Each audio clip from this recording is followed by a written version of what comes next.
Não tem problema nenhum você não gostar de política, mas você tem que estar ciente que será governado por quem gosta. O meu convidado de hoje é um dos exemplos de quem gosta de política. Seja bem-vindo, além dos outdoors, Mané Lozila, vereador de Bauru.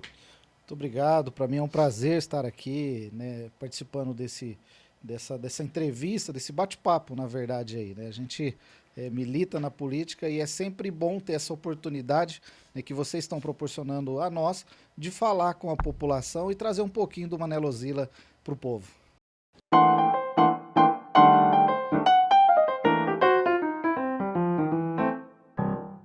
Metade, corre lá no YouTube, tá completo para você ver.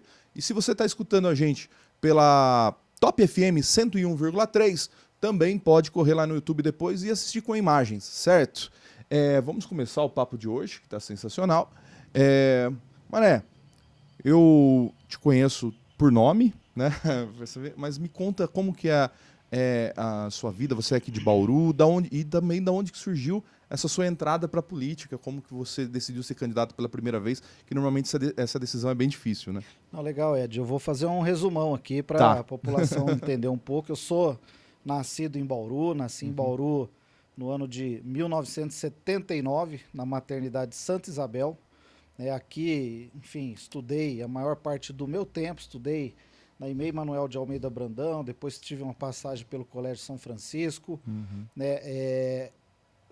tive uma estada em Franca, onde meu pai, que sempre trabalhou no Senai, foi transferido para Franca, e lá eu estudei no SESI de Franca, mas logo voltei para Bauru, né, estudando no SESI de Bauru.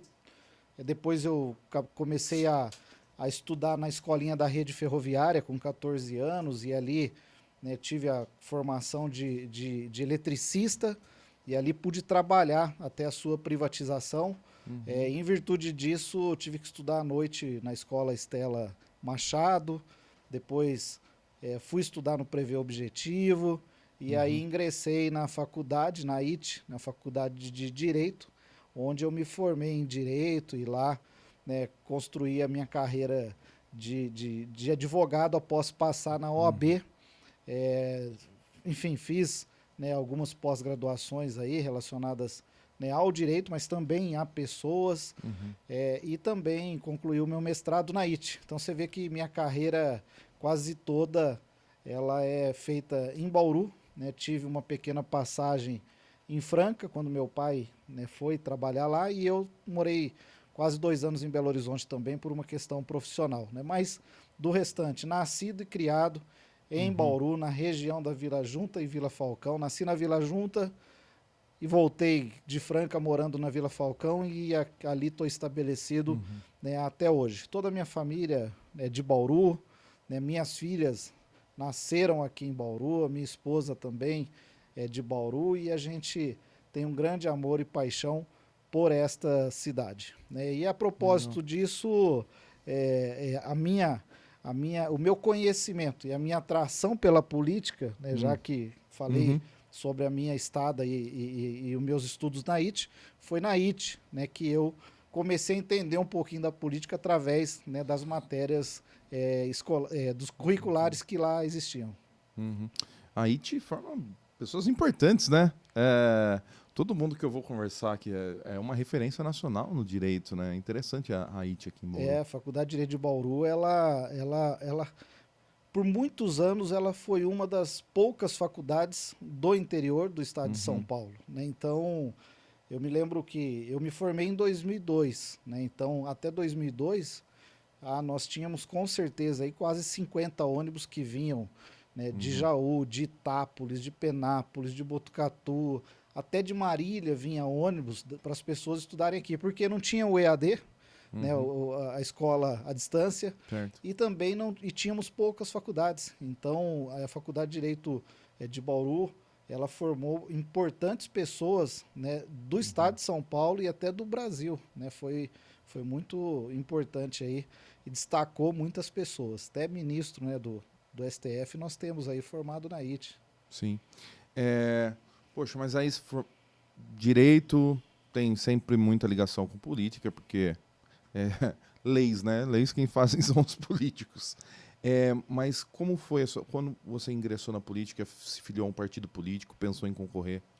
Olha, eu vou contar a história, tentar ser breve. Tá. Né? Então, como eu tinha essa proximidade com o direito, obviamente a gente se interessa pela política. E a minha família, né, sempre acreditou muito na representatividade. Então, toda a minha família, durante muito tempo, né, nós trabalhamos e apoiamos, né, o Serginho Purini, que era uma pessoa que frequentava ali a paróquia São Benedito, mora até hoje na nossa região.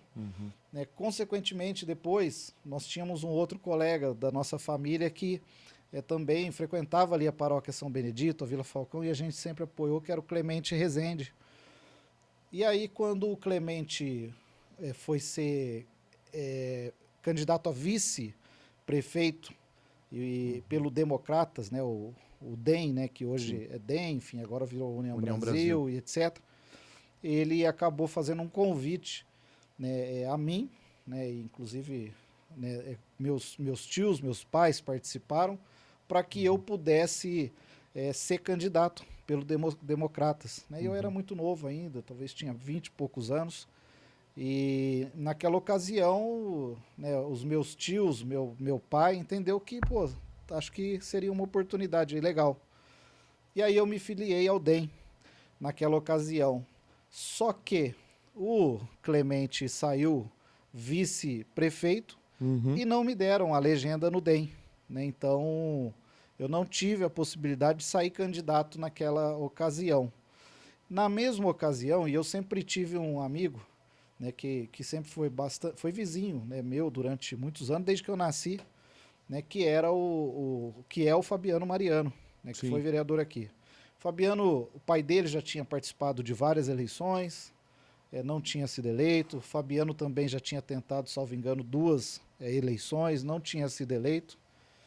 E aí, quando ele ficou sabendo que o Democratas não me deu a legenda, certo, ele foi até a minha casa, né? Me lembro até hoje que era um sábado de manhã, eu e meu pai estávamos até de pijama. Mas como era muito próximo de nós, o Fabiano e o pai dele, nós o recebemos de pijama mesmo. Né? E ele pediu que a gente pudesse apoiar a ele naquela ocasião. Aí conversei com o meu pai, né, com os meus tios, meus familiares, e nós decidimos que apoiaríamos ele. Perfeito. Naquela ocasião. E aí fomos eleitos. Né, junto com o Fabiano foi eleito, e aí ele convidou a minha esposa para ser assessora na Câmara Municipal juntamente com ele. E aí eu comecei a participar, né, voluntariamente, mas com mais adesão à política naquela ocasião. E o Fabiano foi, né, um excelente vereador, cumpriu 4 anos de mandato. Na outra eleição nós conseguimos, né, quase triplicar a votação dele, mas infelizmente teve um processo de cassação, né, por uma questão peculiar lá de publicação no Jornal da Igreja, que até de certo modo injusto, mas aconteceu, e que o tornou inelegível. Então, quando ele ia para segunda reeleição, né, o 3º mandato, né, nós até tivemos uma conversa e eu expus a ele que seria difícil, né, um apoio naquele sentido, porque, como eu sou da área do direito, eu sabia que os votos dele talvez não contariam, né? Então eu optaria em não, né, apoiar. Foi aí que, né, alguns apoiadores, né, daquela região, do próprio Fabiano, pediram que eu fosse candidato. Na ocasião, até o candidato que foi vice-prefeito do nosso partido, era o Gerson, né, lá da Reguile, pediu que eu saísse candidato. Inclusive, eu estava num velório quando ele foi lá e falou, cara, você precisa sair para ajudar o partido, etc. Tal. E eu falei, cara, mas eu não quero ter conflito de voto com o Fabiano Mariano. Mas aí, depois de muita conversa com o Fabiano, né, Mariano, e também com os meus apoiadores, né, eu decidi, com algumas pessoas também, que eu não queria atrapalhar muito a minha vida profissional, aí eu decidi colocar meu nome à disposição. Né? Então eu falei, eu topo, eu não gostaria nesse momento, nessa fase da vida, mas coloco meu nome à disposição pelo partido PDT. E aí foi aquilo que a gente havia previsto, né? O Fabiano Mariano, naquela ocasião, teve mais de 2.000 votos. Eu tive 1.679, mas como os votos o dele foi declarado nulo, eu fui o cara que teve a oportunidade de assumir a vaga no lugar dele. E aí entrei para a política. E aí, cara, você entra na política, você já sabe como é que é. Acaba sendo picado. Aí na outra eleição, já participei pelo MDB, tive 3.310 votos. Nessa eleição, tive 2.677. Então, aí depois dessa ocasião, a gente vem participando com muito afinco aí da política, né? Então, essa foi a entrada, né? E essa é a permanência na política. Mané, você está no seu terceiro mandato de vereador, portanto. Exato. Terceiro. Então você pegou um mandato do Rodrigo, um do Gazeta e um das... Não. Um do Gazeta, um uma da Suelen. Um da Suelen e agora o segundo da Suelen. Do Gazeta você era a situação ou oposição? Do Gazeta. Né? Do Gazeta, nós não fomos para eleição com o Gazeta, mas depois me tornei um vereador da situação. Né? Nós acabamos ajudando o Gazeta e estava sempre apoiando. Embora a gente fale que é independente, mas estava sempre com a situação. Tá. No segundo mandato, nós não estivemos na eleição com a Suelen.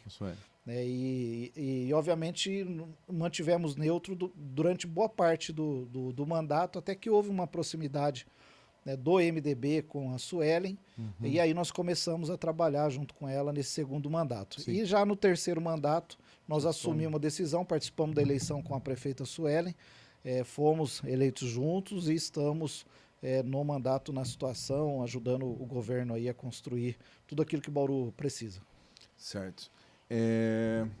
Você recebe muitas críticas por ser da base da Suelen? Olha, eu tenho algumas críticas. Né? Parte do meu eleitorado não é aderente à prefeita Suelen, mas outra parte sim. Né? Então, eu vejo que na política isso é tudo momentâneo, né?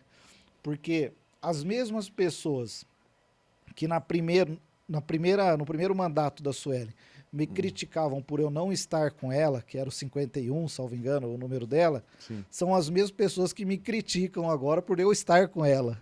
Né? Então as pessoas apoiavam ela, queriam que eu apoiasse, eu não apoiei. Agora que eu apoio, as pessoas querem que eu não apoie. Então na política é muito dinâmico, né? É difícil. A política do dia é interessante, né? O momento ela tá... Eu lembro muito bem que as pessoas falavam assim, a Suelen não ganha nem mais para síndica de prédio, foi reeleita, né? Mas isso era nos dois primeiros anos. Nos 2 primeiros anos. Os 2 últimos anos ela fez um trabalho que as pessoas viram nas ruas, né? Ela fez a questão de zeladoria, principalmente aqui na Zona Sul, ficou uma beleza.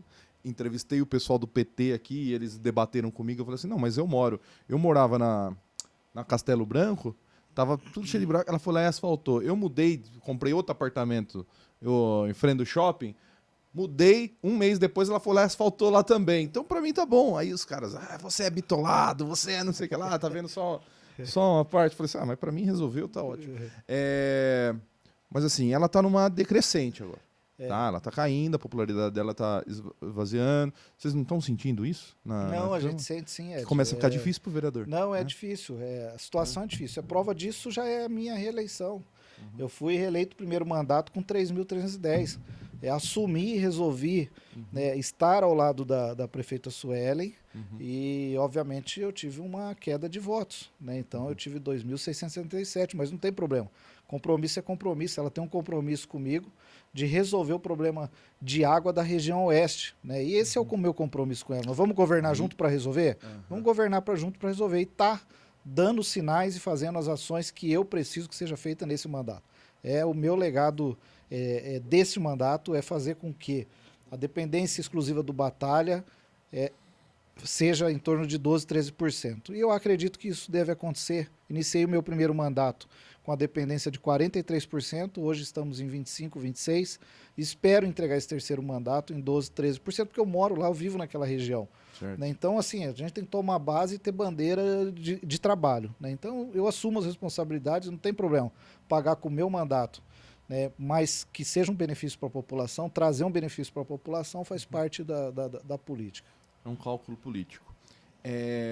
Você falou da água. Vamos falar da água. É. Poxa vida. Até no prédio onde eu moro, a gente tem um reservatório gigantesco lá, né? Dessa vez faltou água lá. Nunca falta. Toda vez eu vejo o pessoal reclamar de falta de água, a gente não sente, né? No prédio anterior, a gente tinha um poço dentro do condomínio, então não tinha problema. Agora, lá eu moro bem na frente do Bauru Shopping, faltou água, tinha que comprar caminhão-pipa lá. É crônico isso? Dá para resolver? Nunca vai resolver? Por que não resolveu até agora? Me dá um panorama da água. Você sabe assim, o Ed, eu sou do segmento privado, né? Certo. Então eu trabalho no segmento privado até hoje, é o meu negócio, é de onde eu sobrevivo e vivo. Lá você tem, né, plano de ação de curto, médio, longo prazo, e ele é um plano contínuo. Isso não se muda, pode mudar o CEO, pode mudar o presidente, mas a empresa ela segue o mesmo rumo. Obviamente chega um novo CEO, vai dar alguma diretriz, trazer uma nova novidade, mas o direcionamento da empresa ele permanece. No poder público é diferente, né? À medida que se muda um presidente, um secretário, um prefeito, né, eles mudam assim, em 180 graus as prioridades de cada governo. E aí um não dá sequência naquilo que é pensamento do outro, ou até que são as diretrizes mais corretas de se dar. Eu vejo que o problema da água tem solução, né, principalmente de imediato na nossa cidade, e tem também como fazer um planejamento de médio e longo prazo, né? Existe essa necessidade. Lá onde você mora, por exemplo, né, chega a água do Rio Batalha, porque uma parte da água é canalizada do Rio Batalha. Mas tem o poço Imperial e o poço do Alphaville, que já tem uma interligação prevista para levar água lá perto do shopping, naquela caixa d'água lá e fazer o abastecimento. Custa cerca de 2, 3 milhões de reais essa intercepção, que vai passar lá pelo Alphaville, passar o Village e chegar a água lá no shopping. Resolve o problema. Porque esse poço do Alphaville, ele tem um bom abastecimento de água. Então, o problema lá da sua região, por exemplo, vai ser reforçado com a ligação desse poço e tem uma solução, né, pelo menos imediata para isso. Na região oeste, a solução que a prefeita sugeriu, fazer 4 poços, um complexo de poços, vai tirar mais 50 mil pessoas da dependência do Batalha. Vão restar cerca de 50 mil ali na Vila Independência, né, Terra Branca, Ouro Verde, Solange, que vão depender do Batalha ainda. Mas ali há a possibilidade de interligações, porque com os poços, todos eles produzindo a quantidade de água que produz hoje, se a gente interligar toda a cidade, vai ter água suficiente para todo mundo, inclusive no período de escassez, ainda que tenha que fazer um rodízio, dia sim uma parte da cidade, outro dia uma parte da cidade, porque os poços estão produzindo um pouco menos, mas se interligar a cidade inteira, nós vamos ter água suficiente. E outra, tem que aumentar a reservação e nós temos que pensar uma possibilidade de buscar água de outras fontes naturais, como por exemplo o Tietê ou outros córregos, e aí nós nunca vamos ter um problema mais agravado, mas tem que fazer, né? 5 anos atrás, foi o primeiro dia de gravação desse programa, eu entrevistei o Rodrigo Agostinho. Então, na época, deputado federal, né? Não estava no IBAMA ainda, né? E ele lá, eu questionei ele sobre isso, ele disse, e a resposta dele foi o seguinte: vai entrar governo, vai sair governo, vão fazer ações paliativas, mas nenhuma vai resolver até alguém ter coragem de buscar água no Tietê. Ele falou assim que é a solução para não tem, que o Batalha é muito pequeno, que é um córrego, não é um rio com vazão grande. Bauru precisa buscar água no Tietê mesmo? Então, eu acho que o Tietê, assim, eu acho que é o olhar do futuro, até porque o próprio governo do estado, através da Sabesp, do Tarcísio, tem um programa, que agora eu não estou me recordando o nome, que vários municípios estão fazendo adesão. Inclusive Bauru fez uma carta de intenção, adesão a esse governo ambiental de abastecimento de água do estado, né? E esse próprio planejamento do estado prevê isso. Qual que é a ideia dele, né? É Universaliza que chama o programa. Universaliza é o seguinte, cara, onde que nós temos uma fonte de água que vai conseguir fazer uma captação para os próximos 100 anos? É o Tietê? Então vamos buscar água do Tietê com apoio e investimento do Estado, trazemos água por toda a rodovia. Então a água do Tietê, ela pode ser aproveitada por Pederneiras, por Bauru, por Piratininga, por Paulistânia. Enfim, ela vai estar à margem da rodovia para quem quiser buscar água e tratar. Então o Universaliza de São Paulo é isso, identificar onde tem os recursos naturais e, obviamente, fazer os investimentos. Então o Tietê eu acho que é uma baita alternativa para os próximos 50 anos aí, enfim, eu acho que tem que trabalhar essa questão. Uma coisa que me assustou quando eu fui pesquisar a questão da água, e eu dei uma pesquisada, foi a questão da perda. A quantidade de perda que a próprio DAI assume que tem. Do tanto que eles captam e tratam e do tanto que chega na torneira. Nesse intervalo aí se perde quase 40%, era muito mais, né? Diminuiu um pouco, mas 40% da água se vai, né? Esse é outro problema grave também. Esse é um né? problema grave, né? Nós temos, inclusive hoje, não sei se você leu a matéria, né? O DAI está fazendo a recomposição de 90 metros da adutora lá do Bela Vista. Por quê? Tubulação antiga, não sei se é amianto ou ferro, e que vai substituir porque só dá problema lá, vaza e tal. Então já é um lugar que vai eliminar o problema de perda d'água, né? Eles vão, inclusive, fazer essa reposição porque deve entrar um recap lá e para não ter problemas futuros. Mas em bairros antigos, como por exemplo a Vila Falcão, onde eu moro, a gente vê muita tubulação de ferro ainda. Né? Então, e isso vaza aí para dentro. Então essa perda, ela é a seguir, né, da garantia de abastecimento de água para a população, uma das coisas que precisa ser imediatamente sanada no DAI, né? Refazer toda essa tubulação para ter o mínimo de perda possível de água. Aqui em Bauru tem muito roubo de água? Ligações clandestinas? Cara, famoso assim, gato? Deve ter, viu? Porque tem muitas... Porque isso daí contaria também como perda, mas não é perda, Não né? é perda, então, mas deve ter aí. Não sei se nos bairros mais formatados, eu acredito que não. Onde eu moro é impossível. Não tem jeito. Ali na região onde eu moro também não. Mas assim, tem alguns, né? Por exemplo, você pega lá São Manuel, né? Ali mesmo no Jardim Europa, enfim, né? Tem algumas regiões que eu acredito que isso deve influenciar. Infla para cima o número. Outra que eu tenho mais duas questões sobre água. Primeiro, privatizar não seria um caminho?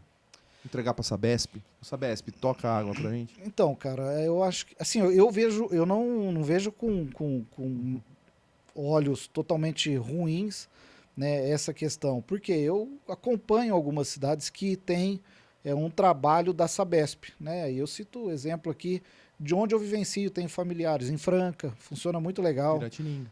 Piratininga, né? Não tem problema. Botucatu, que recentemente fez lá uma barragem muito grande. Então, eu vejo as pessoas satisfeitas e contentes, inclusive com Trabalhei com serviço. 6 anos em Dourado como assessor do prefeito e lá era a Sabesp. A gente nem falava sobre água. Verdade. Não tinha nem o assunto. Não tinha sobre pauta, água. né? Não tinha pauta. Então, mas de outro lado, eu acredito que o DAI também tem condições de fazer uma entrega por todo o aparato, estrutura que já existe dentro da estrutura do DAI. Mas o que nós precisamos, efetivamente, eu acho que é uma gestão mais profissionalizada, né, e gerida. Eu vou citar um exemplo. Outro exemplo que eu tenho um grande amigo que trabalha, né, lá acho que é SEMAI de São José do Rio Preto. Né? Então eu tenho um amigo engenheiro lá. O que eles têm? Lá é um órgão também municipal, como se fosse o DAI aqui. Mas o que eles fazem lá? Eles fazem a gestão de todo o serviço. Os serviços são terceirizados. Né? Então, quem que é o cara que vai lá fazer a manutenção tal? É uma empresa terceirizada, uma ata contratada ou uma licitada. E o SEMAI faz a gestão disso aí. Né? Ele controla, paga por serviço executado, etc. Tal, se está bom, se está ruim. Então, talvez seja uma possibilidade de fazer alguns serviços do DAI através de uma gestão do próprio DAI. Né? Terceiriza o serviço, mas faz a gestão. Então, tem muitas fórmulas e muitos meios de funcionar. O que eu acho que no DAI nós poderíamos amadurecer é essa questão da profissionalização, aumento de indicadores, aumento da gestão, né? Enfim, para a gente aumentar a eficiência e entrega do próprio DAI. Agora eu vou dar um corte bom aqui, Paulo. Quer ver, ó? Ó, tá. Quando vai fazer um novo bairro, a CDHU foi fazer na minha cidade 170 casas. Aí a gente pedia para a Sabesp um negócio chamado Termo de Viabilidade Técnica. Olha só, vai construir 170 casas novas ali, a Sabesp tem que ir lá e dar uma autorização de que tem água e consegue tratar aquele esgoto e não sei o que lá. Senão não se instala o bairro ali.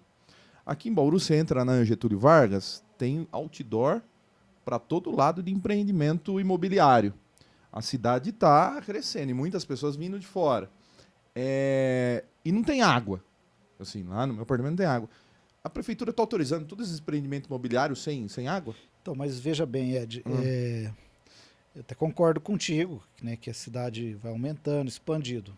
Mas eu acho que essa questão da responsabilidade em relação a esse assunto, eu acho que ela vem sendo tratada, inclusive, né, auxiliada pelos empreendedores. E a gente tem que ser muito honesto em relação a esse tema. Por quê? Por exemplo, o poço que começou a fazer lá no Vargem Limpa e que está sendo perfurado para atender toda a região oeste é uma contrapartida antecipada da construtora Pacaembu, que deve lançar lá um empreendimento daqui 1 ano, 2 anos, né, de cerca de 1.000 casas, que são o padrão deles lá. Sim. Né? E esse poço atenderia não só 1.000 casas, mas 10, 12 mil casas. Né? Então, ela já está antecipando. Lá no Vargem Limpa, aonde também tem um empreendimento que inclusive vai ser inaugurado agora, né, na sexta-feira, com o vice-presidente da República que vem para fazer essa inauguração, o Geraldo Certo. Alckmin. Inclusive com o presidente do IBAMA, o Rodrigo Agostinho, que deve vir também.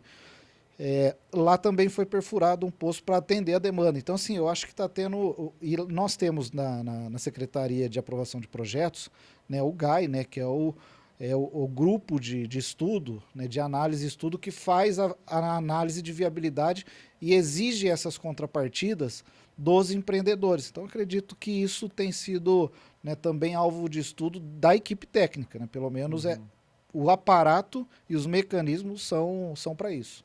Legal. Agora, ele falou uma coisa, vou voltar para a política. Será que o Rodrigo Coutinho vem só para inaugurar ou vem para ser candidato a deputado? Não, eu acho que, assim, eu vou dar minha opinião pessoal. Eu acho que o Rodrigo Agostinho, ele deve sair candidato. Ele tem que ajudar o partido dele, né? Enfim, ele é um cara de partido, um cara de grupo. Né? Dentro do partido dele deve ter um candidato a governador, que é o Márcio França. Então, obviamente, né, o partido deve precisar dele como candidato e não como presidente do IBAMA nesse momento de eleição. É assim que funciona a política. Eu imagino que ele vai ser candidato. Não conversei com ele não, mas minha opinião pessoal. Superada a questão da água, que outra demanda que você mais recebe como vereador? O que as pessoas te param na rua e falam assim, pô, mané... Sim, a gente recebe muito de saúde, né? Então a questão da saúde é em todo lugar, né? Sempre. É uma questão que a gente recebe a todo instante, né? As pessoas precisando de cirurgia, de vaga, exame, etc. Tal. Então essa é uma pauta que é constante. Saúde, na campanha falou-se de um novo hospital, do Hospital Municipal.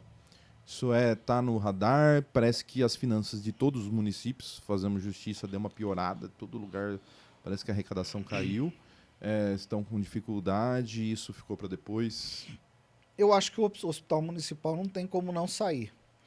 Na última ocasião que o governador Tarcísio esteve em Bauru, inclusive ele lembrou que é compromisso do governo do estado equipar o hospital que deve ser construído. Nós também temos um crédito de uma universidade de medicina a receber, que me parece estar sendo negociado para investimento também nesse hospital ou parte disso. Então acredito que os recursos devem ser viabilizados. E o projeto, né, para tanto, também já está em fases de finalização para que possa ser colocado um termo de referência na rua, né? Então acho que isso daí embolaria a sucessão da Suelen sair esse hospital, porque Hoje tá aberto, né? Porque É. assim, igual estava aberto antes, e ela conseguiu vir com asfalto e meteu asfalto em todo lugar e conseguiu ser viável na eleição. Agora, se ela construir o hospital, a sucessão dela passa a participar do jogo de novo. Porque hoje ela tá fora do jogo. Não, eu acredito que, assim, tem boas coisas a entregar nesse governo. O que precisa, e dentro do poder público, a questão do tempo é muito crucial, né? Porque às vezes as obras emperram, enfim. Mas, por exemplo, a questão do abastecimento de água, além, obviamente, da entrega de um hospital municipal, são fatores importantíssimos para que um governo possa ser declarado como bem sucedido, né? Então, acho que essas são pautas importantíssimas. Sabe onde eu escutei falar de você? Tava lembrando agora aqui. Eu fui falar no DR. Foi no DR? O superintendente sobre a pavimentação da Estrada Velha Bauru-Piratininga. E fui lá e falei assim, com quem tá? Aí ele falou assim, não, mas já tem pessoal mexendo. Eu falei assim, é quem? Ele falou, tem um vereador de Bauru, do MDB. Aí eles falaram assim, não, quem veio falar sobre isso aqui foi o Manelo Zila. Eu falei assim, tem, do lado de lá tem gente? Tem. Eu falei, ótimo, né? Mais um aliado. Como tá esse projeto? Cara, esse projeto aí é o seguinte, é importante saber como iniciou. Certo. Né? Houve uma vinda do governador Rodrigo Garcia aqui em Bauru. Nós tivemos uma recepção para o secretariado de governo, que veio muitos secretários do governo do estado em Bauru. E nessa recepção dos secretários, estava o então secretário do governo do estado, Dr. Rubens Cury. Perfeito. E eu fiz uma abordagem a ele, Dr. Rubens, precisamos do investimento em Bauru, que o senhor poderia nos ajudar?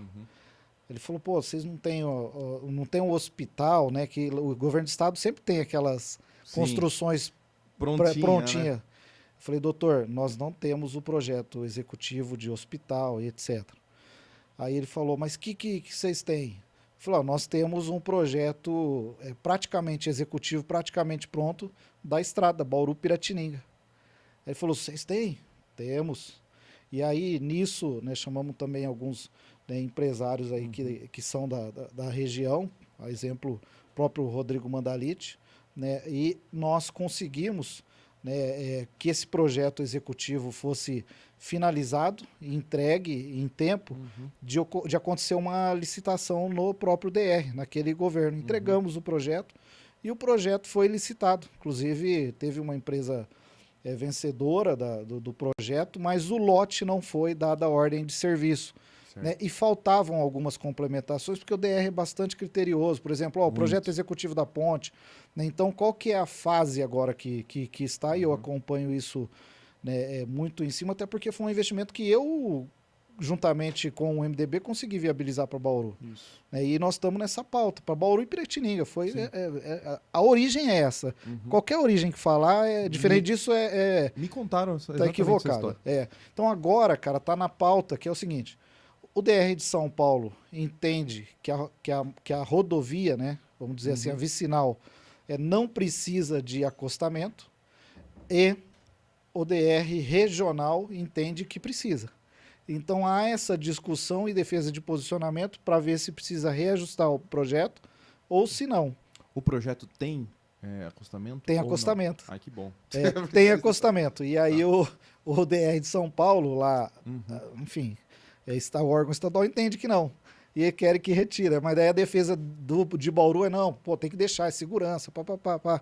Então essa é a fase que se encontra o projeto. Eu tive semana passada no DR, inclusive tratando desse tema, juntamente com o outro, que eu também levo como pauta e que eu tenho trabalhado, que é o projeto de ampliação e refazimento da Elias Miguel Maluf. Certo. Né? Então esse projeto também iniciou comigo, né, eu que puxei o tema, e nós estamos preparando um termo de referência para que haja a licitação do projeto executivo. Então, o desenho operacional, né, ele já está praticamente pronto. A Elias Miguel Maluf, você tem um projeto de engenharia?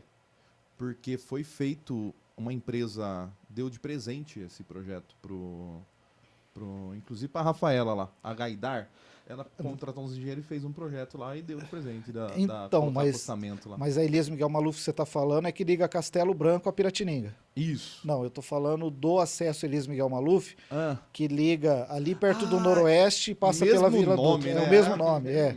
É o mesmo nome. Então, é esse Elias Miguel Maluf, é o acesso que liga ali, passa pela Vila Dutra, etc. Que também está nessa fase, inclusive está aí, só faltava um ok da prefeita ao desenho que o próprio DR fez para o DR colocar para licitação. Precisa muito essa ligação aí, vai encurtar o caminho ali muito. Com certeza, também precisa. Viu? Só para corroborar o que você falou, nós não tínhamos falado antes aqui, eu lembrei, você falando, eu falei assim, da onde que... Primeira vez que eu escutei falar dele mesmo, foi exatamente lá no DR, que quando eu fui perguntar, você já tinha feito todo o caminho pro projeto. E aí eu falei assim, mas com quem que eu falo para soltar isso? Aí o pessoal, essa informação é interessante. Falou assim, ele não queria falar, ele falou assim para mim, se você tiver acesso ao Milton Leite, eu falei assim, o locutor de futebol da Globo, aí ele falou assim, não, São Paulo. Aí fui ver, o cara era vereador em São Paulo. Então, esse eu não tenho esse acesso aí. Né? Era vereador em São Paulo, presidente da Câmara Municipal de São Paulo. E aí eu consigo contato com o filho dele, que é deputado, mas ele falou assim, já está encaminhado, não precisa fazer nada. Então tá legal, tá bem adiantado aí. Então, algumas pautas que a gente vem trazendo, cara, igual o MDB, por exemplo, as casas aqui do Jardim Europa, né, que vai fazer esse desfavelamento ali, as 400 casas, né? Um projeto que iniciou no governo Gazeta, né, já tinha um pré-projeto pronto ali para fazer aquelas casas, mas o recurso não era viabilizado. E aí, da mesma forma, em um determinado dia, aí, acho que foi 2023, a deputada federal Simone Marqueto, que tem familiares aqui em Bauru, inclusive, né, que é do MDB, me ligou e falou, tenho uma agenda com o ministro Jader Filho para tratar do tema habitacional e eu gostaria de pedir a ele que fizesse um investimento em Bauru, que Bauru fosse uma das escolhidas, porque o cobertor é curto e quem está lá é que consegue viabilizar o recurso. Ela falou, só que você precisa estar aqui em São Paulo, em Brasília, era depois de amanhã. E eu peguei e falei com o presidente do meu partido, Rodrigo Mandalite, né, na época também o secretário de planejamento era o Renato Purini, do MDB, falei com a prefeita, dá para todo mundo ir para Brasília? Dá, então vamos. Pega o projeto que já existe, porque a deputada Simone Marqueto, junto com o deputado Baleia Rossi, e agora o deputado João Cury, nós vamos falar com o ministro Jader Filho para que ele viabilize e libere o recurso de investimento das 400 casas em Bauru. É a última oportunidade. Fomos a Brasília, fomos recebidos pelo ministro Jader Filho, deputada federal Simone Marqueto, junto com o deputado federal Baleia Rossi, conversaram, pediram a priorização e a liberação desse recurso, em nosso nome, em nome do meu mandato, do presidente MDB, Rodrigo Mandalite, e foi feito. Né? O governo federal liberou quase 60 milhões de reais, depois veio um investimento do Casa Paulista também, mas liberou o recurso e as casas estão sendo construídas e vão ser entregues à população por uma ação, né, em um movimento do nosso mandato. É assim que a gente trabalha. Né? A gente trabalha, eu não faço muito auê, mas eu trabalho bastante, né, para que os recursos sejam investidos em Bauru. Você pega aí, se essa estrada sair, se as casas saírem, mais várias coisas, algum convênio com o Detran de 5 milhões que eu trouxe, quer dizer, em 4 anos é fácil, né, contabilizar quase 100 milhões de reais que o meu mandato, né, juntamente com o presidente do meu partido, Rodrigo Mandalite, conseguimos viabilizar para investimento em Bauru. A gente trabalha bastante, viu, Hélio? Tá. Vamos tirar um pouco do político marqueteiro aqui. MDB. O MDB deve ter candidato aqui em Bauru. O Rodrigo é pré-candidato a deputado estadual. Se desenha assim, vai ter um federal, vão trazer um federal de fora. Como que o seu partido está se organizando para as próximas eleições? O MDB está posicionado, assim, o nosso pré-candidato a deputado estadual é o Rodrigo Mandalite. Né? O Mandalite é o nosso líder e é quem a gente pretende lançar a deputado estadual. E nós temos um trabalho regional do MDB que o nosso pré-candidato do MDB da região é o João Cury. Né? Então nós trabalharemos o nome do deputado federal João Cury, né, nas próximas eleições. Ele é o nosso pré-candidato. Então a gente pretende traçar esse elo e esse eixo, né, Bauru, Botucatu, Bauru, Lins, né, chegando ali até Jaú, e, enfim, até Marília, que o MDB possa se fortalecer e se regionalizar dentro dessas candidaturas. Esse é o trabalho e essa é a expectativa do MDB de Bauru. Certo. Tirando a candidatura do Mandalite, na região não deve ter outra candidatura sem ser essa dobrada Botucatu-Bauru, né? Do MDB? Do MDB, sim, sempre há uma necessidade de uma ou outra candidatura, enfim, tem mulheres que às vezes se lançam, mas não tem se desenhado nenhuma outra candidatura do MDB na região, né? Se eventualmente surgir, vai ser uma surpresa para nós, né? De outros partidos tem milhões, mas do MDB, né, pelo menos essa é a dobrada aí, a pré-candidatura que vem se firmando. Deixa eu tirar uma casquinha o Mandalite não seria a dobrada da mãe da prefeita na cidade? Pois é, existe inclusive um compromisso nesse sentido, né, de que, né, a mãe da prefeita, se deputada federal, candidata a deputada federal, faria, né, daria um apoio ao Rodrigo Mandalite e vice-versa, ok, né, da mesma forma que em Botucatu ali região, né, o próprio deputado federal João Cury ali tem um compromisso, né, com pré-candidatos de Botucatu, né, então certo. Isso é tranquilo e tem que ser fortalecido. Precificado, isso tem que ser leal e, enfim, a gente tem que já deixar. E você não pensa em ser candidato a deputado? Cara, eu até ensaiei na última eleição a deputado a ser candidato a deputado, mas eu sei o meu tamanho, né? Eu sei o tamanho de uma candidatura a deputado.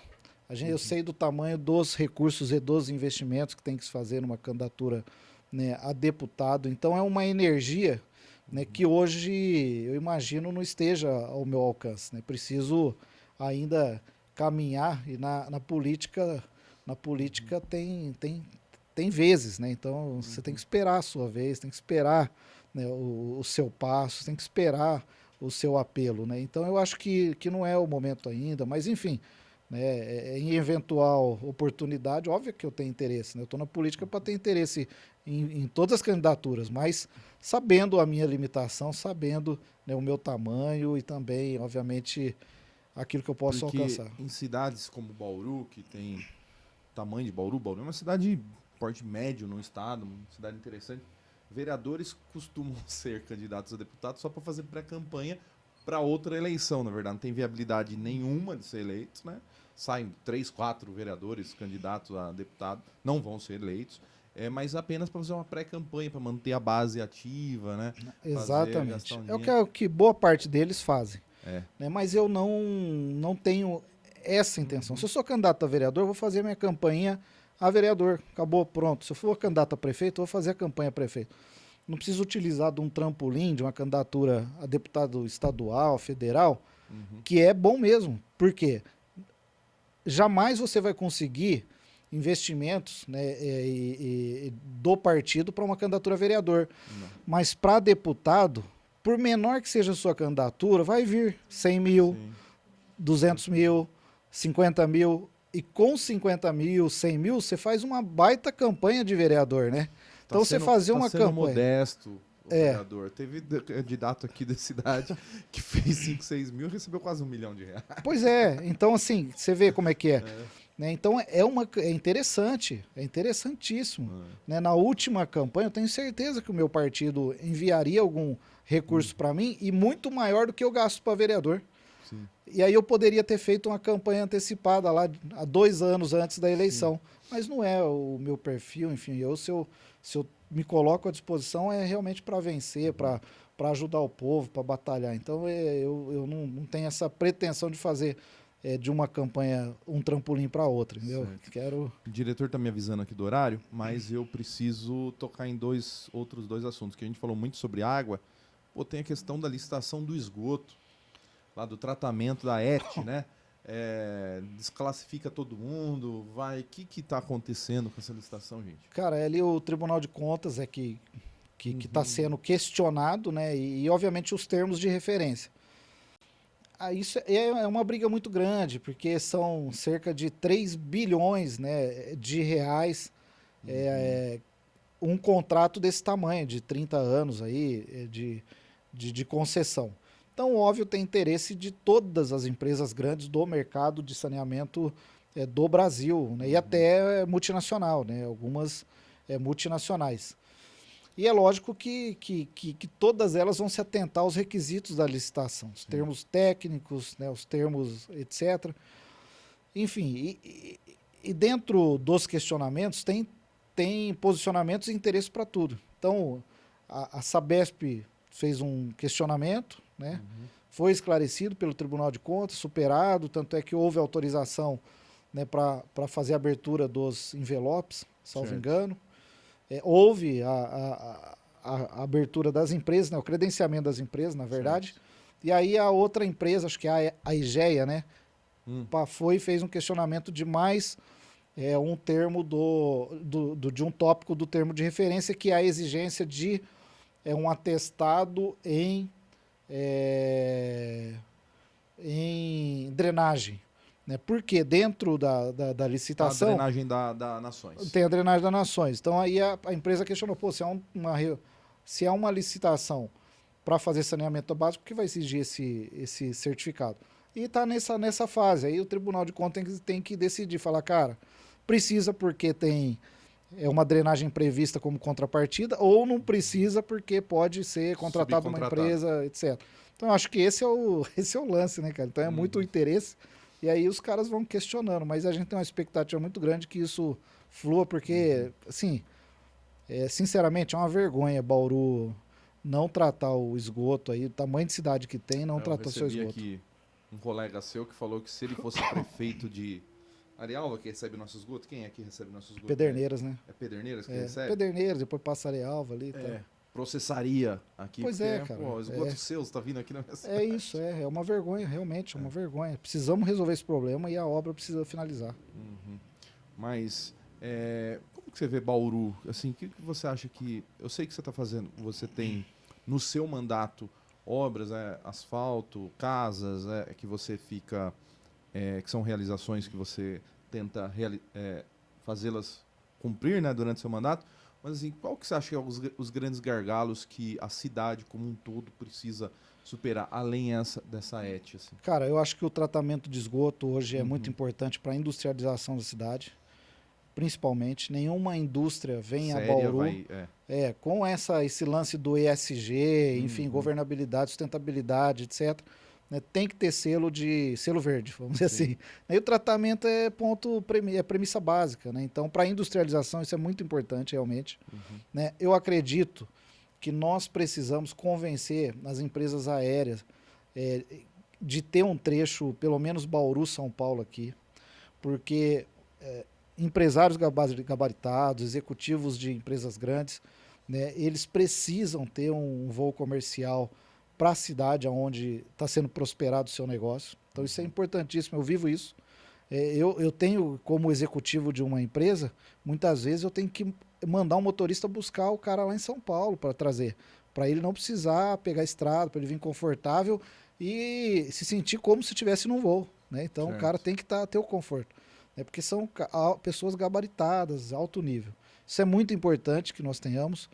E nós precisamos também redefinir e expandir um pouco as diretrizes da nossa cidade, que vai ser feito agora com o plano diretor e a lei de uso e ocupação de solo, que deve entrar para discussão na Câmara aí nos próximos dias, segundo, né, a Secretaria de Planejamento, a Secretaria de Aprovação de Projeto. Fazendo essa reestruturação, tendo o esgoto, regularizando a questão do abastecimento de água, né, abrindo um pouco o norte para novos investimentos, né, expandindo talvez o perímetro urbano, a gente tem condições de trazer novos negócios, novos empreendimentos, novas oportunidades para o povo bauruense. Eu acho que essas são as premissas básicas de uma cidade que pode evoluir, que pode construir novos negócios e que pode expandir, né, chegando aí a exemplo de cidades, né, que cresceram muito mais do que Bauru nos últimos 10 anos. Certo. Vereador, muito obrigado pela visita. Foi muito bem, elucidou várias questões da cidade. Principalmente está muito inteirado na questão dos problemas, né, da falta de água, das coisas que a população enfrenta. Espero que você consiga terminar todas as coisas que você está tentando. Que isso, Ed, eu que agradeço aí para mim, uma oportunidade, sempre uma oportunidade poder falar à população aquilo que tem acontecido, né? Então, é óbvio, nós estamos na rua todos os dias aí, enfim, eu visito muitos bairros, mas poder transmitir aquilo que de fato é realidade, que é verdade, que é veracidade de informação, é uma oportunidade ímpar, e vocês têm proporcionado isso, não só a mim, mas a outros colegas, a outros agentes políticos aqui, então estão de parabéns. E sempre que chamado, né, eu estarei à disposição. Também posso falar aqui, viu, de futebol, de boteco, de cachaça, enfim, o que vocês convidarem eu vou falar com vocês, tá bom? Tá certo, combinado. Pessoal, esse foi mais um Além dos Outdoors. Fiquem ligados, tá? No YouTube você pode ver o programa completo. Lembrando, sempre acompanha a gente nas redes sociais, no Instagram, TikTok, Facebook, os cortes vão para todos os lugares. Agradecer a Pureza Filmes, o Paulo Júnior, a Israel, nossa produtora, está aqui hoje. Toda a técnica, mandar um abração para os nossos parceiros, Top FM, TVC Bauru. Também mandar um abraço para o Ari da Altimídia, para o pessoal da Eficaz Mídia, para o Carlinhos da Revista Atenção e para o Felipe do Bauruzão Mil Grau. Lembrei todos os parceiros? Todos esses lugares aí você encontra o Além dos Outdoors. Até o próximo programa. Tchau.